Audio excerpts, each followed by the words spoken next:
নমস্কার সকল সম্মানীয় দর্শক ও শ্রোতা বন্ধুকে রিমিস ভার্সন এই চ্যানেলের পক্ষ থেকে সকলকে সুস্বাগতম। আশা করছি ঈশ্বরের আশীর্বাদে আপনারা সকলেই ভালো আছেন, সুস্থ আছেন। এখন চলছে 1432 বঙ্গাব্দের বৈশাখ মাস। এই বৈশাখ মাসের দ্বিতীয় মঙ্গলবার হলো আজকের দিনটি। বৈশাখ মাসের প্রতি মঙ্গলবার এই হরিশ মঙ্গলচণ্ডী ব্রত পাঠ করতে হয়।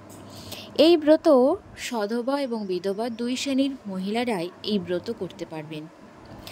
আজকে আমি আপনাদেরকে হরিশ মঙ্গলচণ্ডী ব্রত পাঠ করে শোনাবো।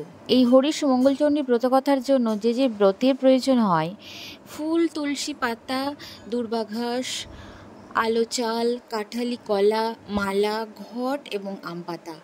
হরিশ মঙ্গলচণ্ডী ব্রতের জন্য এই সমস্ত দ্রব্যের প্রয়োজন হয়। এই ব্রত বৈশাখ মাসে কৃষ্ণ এবং শুক্লপক্ষের মঙ্গলবারে যথারীতি পূজা এবং ধ্যান সহযোগে এই ব্রত পালন করতে হয়। এই ব্রত বৈশাখ মাসে প্রতি মঙ্গলবার এই ব্রত করতে হয়। এই ব্রত সধবা এবং বিধবা দুই শ্রেণীর মেয়েরাই এই ব্রত করতে পারবে। এই ব্রতের কথা হলো, এক গ্রামের এক গয়লা বউ সেই গ্রামে এক ব্রাহ্মণীর সঙ্গে সই পাতিয়েছিল।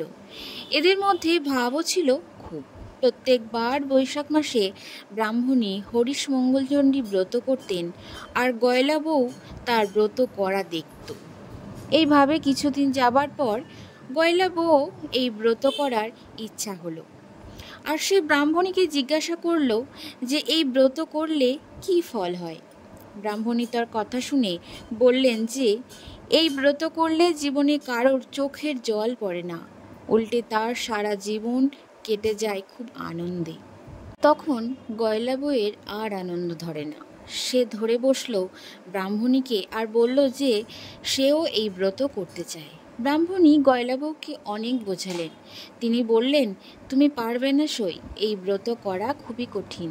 কিন্তু গয়লা বউ তার কোনো কথাই শুনতে চাইল না।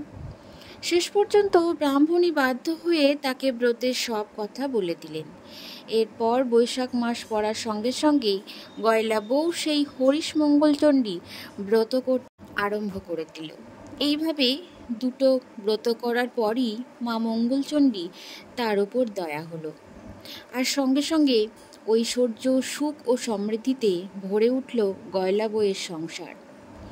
এর আগে গয়লা বউ খুবই গরিব ছিল। এখন তার এত ধন দৌলত হওয়ার ফলে সে কেমন যেন ব্যতিব্যস্ত হয়ে পড়ল। সে আর সহ্য করতে পারল না তার এই অবস্থার পরিবর্তনকে। এখন খানিক কাঁদবার ইচ্ছা হলো তার, কিন্তু যার এত ঐশ্বর্য তার কান্না আসবে কেমন করে। শেষে গয়লা বউ আবার গিয়ে ব্রাহ্মণীকে ধরে বসল আর বলল, সই, আমি আর এসব সহ্য করতে পারছি না। ইচ্ছে ইচ্ছে খুব খানিকটা কাঁদি। তুমি আমায় বলে দাও সই, কি করলে আমি খানিকটা কাঁদতে পারবো। গয়লা বউয়ের কথা শুনে ব্রাহ্মণী তো একেবারে আশ্চর্য হয়ে গেলেন। তিনি বললেন, সে কি সই, তুমি কাঁদবে কেন?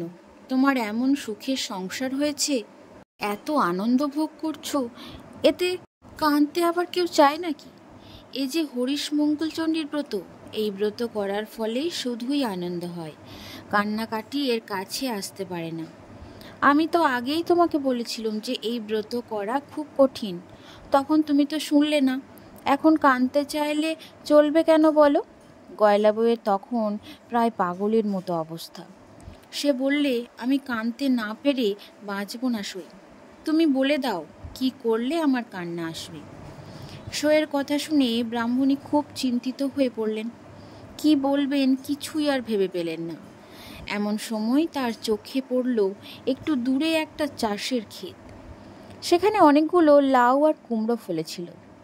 ব্রাহ্মণী গয়লা বউকে বললেন, যাও সই, ওই ক্ষেতটা দেখা যাচ্ছে খুব লাউ আর কুমড়ো ফলেছে, ওখানে ওই ক্ষেতে গিয়ে লাউ কুমড়োগুলোকে তুলে নাও, আর গাছগুলোকে একেবারে ছিঁড়ে খুঁড়ে দাও।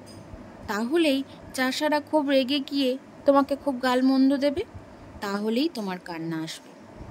সইয়ের কথা শুনে গয়লা বউ তক্ষুনি সেই ক্ষেতের ভিতর ঢুকে গাছগুলো সব ছিঁড়ে খুঁড়ে দিয়ে চলে এলো। কিন্তু এতে আসল কাজ কিছু হলো না, বরং ফল উল্টো হলো। মা মঙ্গলচণ্ডীর দয়ায় গাছগুলো আবার সতেজ হয়ে উঠল। আর চাষাদেরও খুব আনন্দ হলো। তারা গয়লা বউয়ের কাছে গিয়ে বললে, মা, তোমার হাতের ছোঁয়া লেগে আমাদের মরা গাছগুলো আবার জ্যান্ত হয়ে উঠেছে। তুমি মা সাক্ষাৎ লক্ষ্মী। এর ফলে গয়লা বউ কানবার সুযোগই পেল না। সে তার সইকে গিয়ে সব কথা জানালো। ব্রাহ্মণী বুঝলেন যে মা মঙ্গলচণ্ডীর দয়াতেই এটা হয়েছে। তিনি তখন গয়লা বউকে বললেন, দেখো সই, ওই দূরে পাহাড়ের ধারে রাজার হাতিটা মরে পড়ে আছে। তুমি ওখানে গিয়ে হাতিটার গলা জড়িয়ে ধরে খুব কান্নাকাটি করো।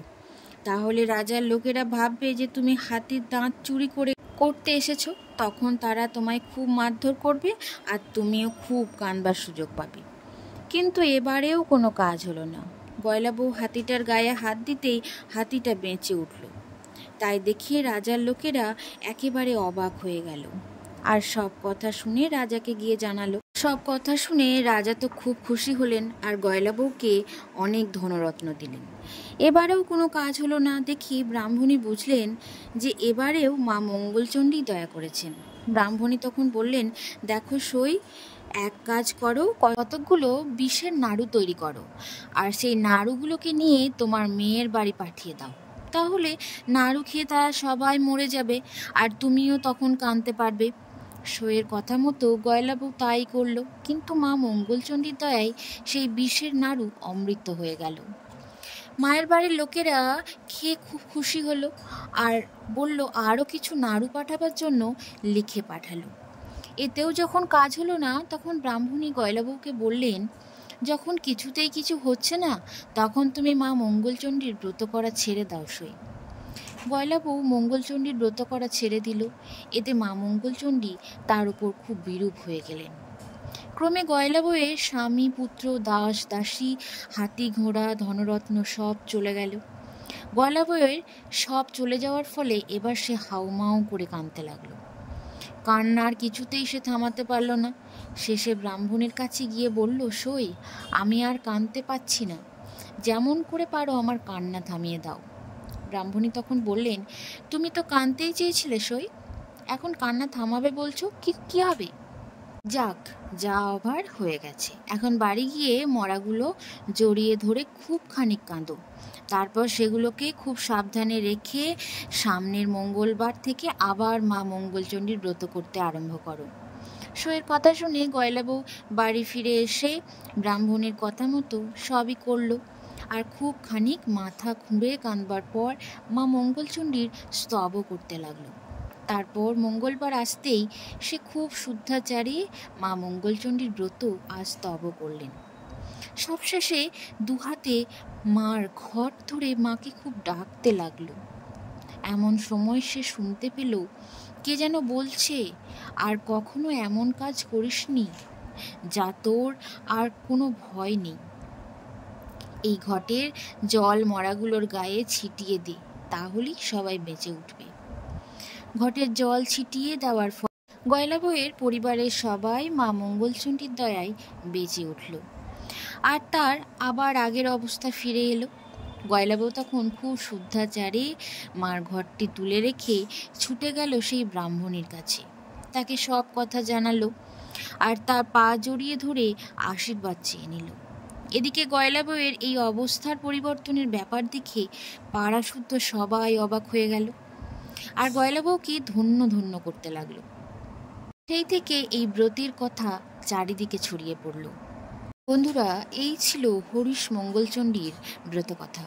এই ব্রতকথা বৈশাখ মাসের প্রতি মঙ্গলবার এই ব্রত করতে হয় এবং পুজোর শেষে এই ব্রতকথা পাঠ করতে হয়। এই ব্রত করলে কি ফল পাওয়া যায়? বৈশাখ মাসের প্রতি মঙ্গলবার এই হরিশ মঙ্গলচণ্ডী ব্রত যেই নারী করে, সব দুঃখ চোখের জল মা তা হরে। মায়েরা অবশ্যই প্রতি মঙ্গলবার বৈশাখ মাসে এই হরিশ মঙ্গলচণ্ডী ব্রতকথা অবশ্যই একটিবার পাঠ করবেন। বন্ধুরা, ভিডিওটি আজকে এখানেই সমাপ্ত করছি। আবারও দেখা হচ্ছে আপনাদের সাথে পরবর্তী কোনো নতুন পর্ব নিয়ে। সকলে ভালো থাকুন, সুস্থ থাকুন, ঈশ্বরের আশীর্বাদ সকলের উপর বর্ষিত হোক। ধন্যবাদ সকলকে এই ভিডিওটিতে এতক্ষণ জুড়ে থাকার জন্য। নতুন বন্ধুরা অবশ্যই চ্যানেলটি সাবস্ক্রাইব করে পাশে থাকবে আর অবশ্যই বেল বাটনটি প্রেস করে দেবে। বন্ধুরা, তোমাদের ভিডিওটি যদি কোনো অংশে ভালো লেগে থাকে তাহলে অবশ্যই একটি লাইক, কমেন্ট এবং শেয়ার করতে ভুলবে না। জয় মা মঙ্গলচণ্ডীর জয়।